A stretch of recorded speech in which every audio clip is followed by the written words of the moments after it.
You've probably noticed that other than one review of the old Radical Pro, I haven't really talked about this line a lot, and to be honest, that's because it's never really excited me all that much. Especially with the way I do these reviews where I talk specifically about power, spin, control, and feel. The Radical is never going to be a top performer at any of those, but that's not why people like the Radical. People like the Radical because of its radical versatility or something like that. So I really needed to figure out this line for this playtest, and I think I did. So today we're going to talk about the brand new 2025 Head Radical MP and Radical Pro.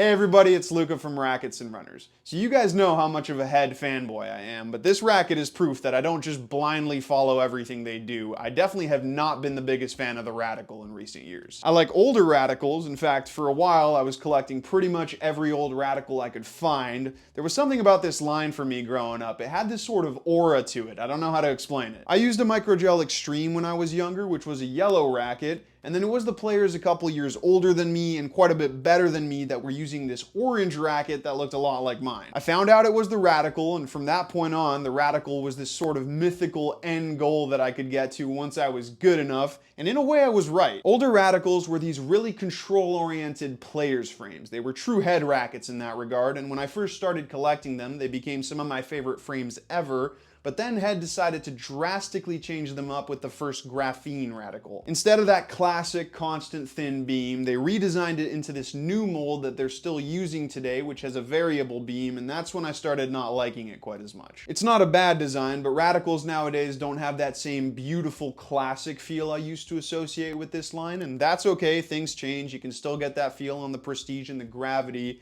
and this design definitely has some benefits. Variable beams are more powerful, they're more resilient on off-center hits, which makes them more forgiving and stable, and all those things do help to make the Radical more well-rounded than it once was. But there are a lot of very well-rounded 98s nowadays. Aero 98, E-Zone 98, Gravity Tour 98, T-Fight 305S, those are all excellent rackets that are also extremely well-rounded. So my goal with this review is to explain where the Radical Pro and the MP fall in this very competitive category. Now before we go on, I do just want to remind you, as usual, that any of the rackets we talk about on this channel you can check out on our website, racketsandrunners.ca. Also, please remember to like the video, subscribe to the channel, follow me in the store on Instagram, and let me know in the comment section what you want me to cover next. Now, if you thought I was going to go the whole review without talking about this paint job, don't worry. We're going to do that now because Head's been pushing the limit a lot with some of their rackets recently, but this is on a whole different level. This is bright, bright orange. Too bright in my opinion. I don't like my racket looking like a neon flare swinging through the air, but what I will say is that if you like the way it looks, it's actually pretty nice. The paint is high quality. It actually looks pretty sharp in person, and I think it looks a lot more pro once you put an overgrip on it. It doesn't look like as much of a toy. So it's really not that bad. It's just you have to like orange. This is very, very, very orange. Now let's talk about what's actually changed with the two frames, and as we've come to expect from Head at this point, there haven't been a ton of changes. The big thing is the introduction of Auxetic 2.0 into the layup, which means Auxetic both in the throat and in the handle. And the idea with Auxetic is to increase stability while maintaining a nice plush feel on contact. I will talk about feel in the next section because the Radical definitely has a unique flex to it, and I actually think this is the racket in Head's lineup that has benefited from Auxetic 2.0 the most, which is obviously a good thing. Otherwise, the specs have stayed largely the same. I'll start with the MP. This racket weighs 300 grams, it has a 98 square inch head size, a 16 by 19 string pattern, and then a variable 20, 23, and back down to 21 millimeter beam. The swing weight is pretty much the same. This one swings at 321, the previous one was right around that low 320s as well, and the stiffness is also very similar. This one came in at 63 RA strung. The Radical Pro weighs 315 grams, it has a 98 square inch head size and 16 by 19 string pattern, and then it has a slightly thinner but still variable 20 millimeter, 21.5 millimeter, and then back down to 21 millimeter beam. Flex and swing weight are also very similar to the previous one. This has a 62 strung RA and swings at 328. So obviously not a ton of fun and brave updates from Head, but I'm not really expecting that from them at this point. It's more of a bonus when they actually do make major changes to a line. But like I said, I actually think Auxetic 2.0 is a pretty solid update here. So let's talk about the feel. Back when Radicals had thin, constant beams, they used to provide some of the best ball feel in the world, but that was one of the biggest things that changed when they redesigned them to have this variable beam. Variable beams don't have that same buttery, ultra-consistent flex that constant beams do, and because of that, feel on the Radical is a little bit rigid, and it has actually been a little bit jarring in the past, especially on older graphene versions. This is where I think Auxetic comes in really nicely. Auxetic creates this more plush feel on contact, and on constant beam rackets like the Gravity and the Prestige, you don't really need that. But on these firmer variable beams, it kind of smoothens out that jarring element. I thought the original Auxetic was already a good improvement on the previous Radical, and adding more of it has made that feel a little bit better. Both of these have a smoother, more cohesive flex than the previous versions. Now when I say they feel smoother, I do want to expand on that a little bit, because they're more plush and comfortable than they were previously, but these are still pretty firm rackets. Unlike what a lot of other brands are doing with their well-rounded 98s, the Radicals have a pretty short dwell time that doesn't really grab onto the ball. It's more of an instantaneous and poppy feel on contact. It's almost weird to get this nowadays. I mean, even the E-Zone, which has been firm in the past, has a softer feel than both these rackets with a much longer dwell time. Now, some people like this point and shoot feel. I actually tend to prefer it, and if you've watched any of my RF01 videos, you'll know I have a lot of good things to say about how pure, crisp, and connected it is to the ball. These have a similar beam design to the RF01, but they definitely don't have that same ultra connected feel. The way I describe the feel here is that it's a little bit more chalky, and on the Radical MP, it's almost hollow. At first it feels fine, but as you swing bigger and bigger, you just get that kind of empty feel from the racket. I will say the Pro is much better in that regard. You still have a bit of that chalkiness, but because this has a thinner beam, you feel the ball in the strings a lot more. It's just a lot more solid than the MP. So Auxetic 2.0 has improved things, but it hasn't drastically changed the feel either. These are never going to be on par with those super high dopamine, amazing feedback rackets. The thing is, this variable beam may not have the most classic flex, but it does help to make these much more forgiving on off-center shots. The sweet spot itself is quite small, but when you do make poor contact, you can feel the frame still wants to push the ball deep. That user-friendly sensation is more obvious on the MP because it's thicker, but the Pro is really quite forgiving for a racket in its weight category. Compared to the Pro Staff 97, for example, this punishes you a lot less when you mess up. Now here's the thing. Feel is a big deal for me. At this point, I'm not really playing tennis to compete. I'm playing tennis for the sensation that it gives me, and good feeling rackets just make that a little bit better, which is why I think I've avoided the Radical in recent times. It's not that these rackets feel bad, they just lack that addictive factor, which again is totally fine. That's part of why they're more forgiving. Not every racket's going to have the best feel, but now let's talk about power and control. Because the Radicals have a variable beam and that more rigid flex that goes along with it, they don't have that same classic noodly soft control that you get on rackets like the Prestige and the Gravity. Don't expect that here. The dwell time is way too short to feel like you can grab and place the ball. You also get a little bit more depth with this beam design, but I actually think these Radicals are very good for certain parts of the control game. Because they have that more instantaneous point and shoot feel, they're quite responsive and very consistent, so they're accurate in that the ball is going to go where you tell it to. Some of these more modern, softer rackets can be a little bit inconsistent at times because you lose the ball in the string bed with all the tech that's going on in there. Rackets like the E-Zone and the Blade have this slightly sticky feel, which isn't something you get at all on the Radicals, and that's because they are a little bit firmer. What I particularly appreciate with control on these rackets is how easy they are to control because of the way they're designed, especially compared to a lot of other rackets that have been coming out recently. You've heard me talk about this in some of my recent reviews and comparisons.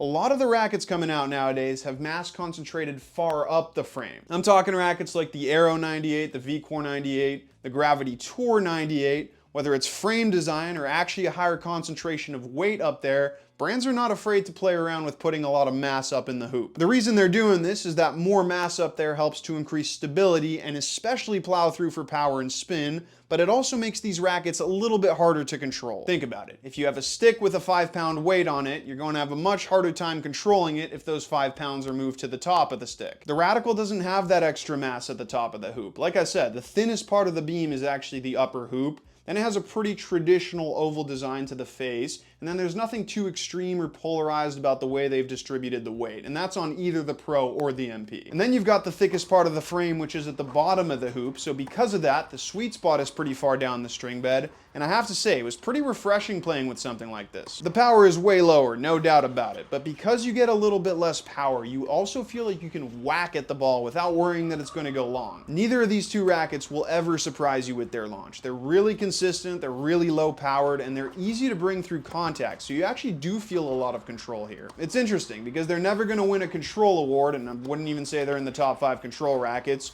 but they do provide a unique sensation, and I can totally understand why a lot of players really like this. Now, I will say the Radical Pro is definitely a better control racket than the MP, but these are actually pretty similar. Think of the MP as a sort of Radical Pro for dummies because it's lighter and it's thicker. The Pro is a little bit lower powered. It also doesn't really have that great of soft control, but it is a little bit more consistent, a little more solid, and it has slightly better feel to dial you in, but it's also definitely harder to use. I also want to go back to power because I did mention that these lack some top end power compared to some other 98s, but they actually do generate quite a bit of depth. That's pretty normal with variable beams. The rigid flex means the ball doesn't spend very long in the string bed and it pushes the ball quite deep. The MP obviously has a lot more easy depth than the Pro because it's quicker through the air and it has a thicker middle part of the beam, but even the Pro does have more depth than thinner constant beamed rackets. It is a bit unique to have high depth with low top end power, and I will admit that's not necessarily the best combination of all time, but that depth is part of the reason why they are so user friendly, so it does make sense. That depth is also another part of the reason why they're not the best for flat, soft control, and because of that, I do think it's very important to play with a modern spinny technique when you're playing with these. There's a reason variable beams started becoming very popular when spin took over tennis in the early 2000s, and that's because they are just a little bit more inherently spin friendly than constant beams. They're firmer, so they have a more efficient transfer of energy from your technique into the ball, and you definitely feel like these radicals are at home hitting with spin, but there's nothing extra on top of that. There are some super spin-friendly 98s nowadays, the Aero, the V-Core, and yes, the Extreme Pro, which is very closely related to the Radical. All of those rackets are noticeably more spin-friendly than this. The reason there's not a ton of that in-your-face spin here, though, is because they're just not designed for that. The string bed is pretty dense for a 1619, and the grommets themselves are also quite tight. You feel a decent amount of string movement here, just nothing extra. But what's more important to understand about spin with these rackets actually goes back to what I was saying earlier about their shape. These rackets don't have a ton of mass high up the frame, which means you get less leverage over the ball, so yes, less spin in that regard, but you get a major increase in swing speed because they're so much whippier. Mass up there is great, but it definitely takes away from a racket's maneuverability, and that was one area I really appreciated the Radicals without even really thinking about it going into this playtest. It's super easy to crank that face through contact to hit with spin, and that applies to both the MP and the Pro, by the way. This is a very quick 315 gram racket. That maneuverability also isn't just limited to spin shots. It's also great for anything that requires moving the racket face quickly. These are really reactive at the net. Remember, the thinnest point here is at the tip of the hoop, so that helps big time with feeling like you can quickly control the racket face. But yeah, these are pretty spin-friendly rackets because of their maneuverability and the inherent spin you get from a variable beam, but again, nothing crazy. It's like with power and spin, there's nothing that really stands out as totally off the charts with these rackets. Now at this point, you may be thinking, not a ton of spin, lacking top end power, they're not elite for control, and feel as kind of average.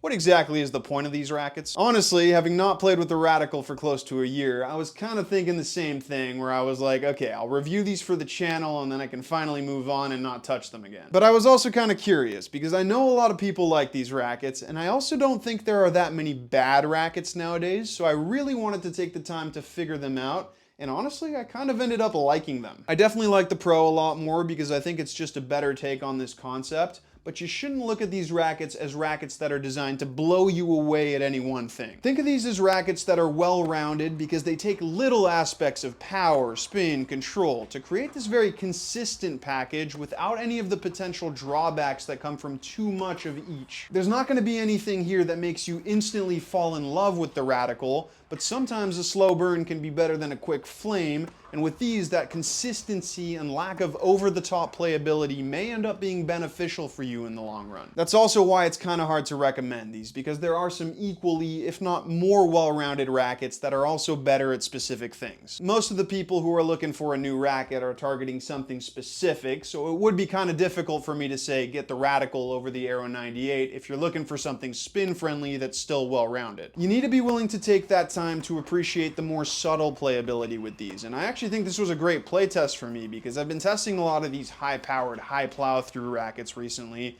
and this toned things down a little. I could take big cuts of the ball without ever really worrying about overhitting, and I really appreciated this more maneuverable, whippy design. I also have to say again that I think these rackets have improved. Now, I don't have the fondest memories of the previous Radicals, but I did bring them out for this playtest, and I definitely preferred the smoother flex. I will say they are a little bit more hollow, so if you don't like that, then it's probably not worth the switch. But I do think the average player is going to appreciate this a little bit more. Now, if you are looking at these two rackets, I would definitely try the Pro, and if you can handle it, great. I think it just gives you a little bit more than the MP. But if the Pro is too heavy, I think the MP is kind of the perfect simplified version of it. I do wish the Pro was 5 grams lighter because that would give you a little bit more space to customize it and throw on a leather grip. But I actually think this is pretty much perfect in stock form. The MP can definitely do with some weight. I threw on a leather grip to make it a bit more stable, and I also think some weight in the hoop is really beneficial. Beckett let me test his that he had customized up to a 329 swing weight, and I think that extra plow through really helped with power, stability, and even with feel. Obviously, that's also going to make it tougher to use and less maneuverable, so try it in stock form first, but yeah, you can definitely experiment with some weight as well. Now, I'm probably not going to spend too much more time with these rackets, but I do have to say I actually ended up really enjoying this playtest. I think I ended up playing pretty well, so I do understand why these rackets have a lot of fans. But with that said, that is going to be the end of this review. Thank you so much for watching, and remember that if you want to demo either the Radical Pro or the MP, you can come visit us in store, or if you want to buy them, you can go online at racketsandrunners.ca.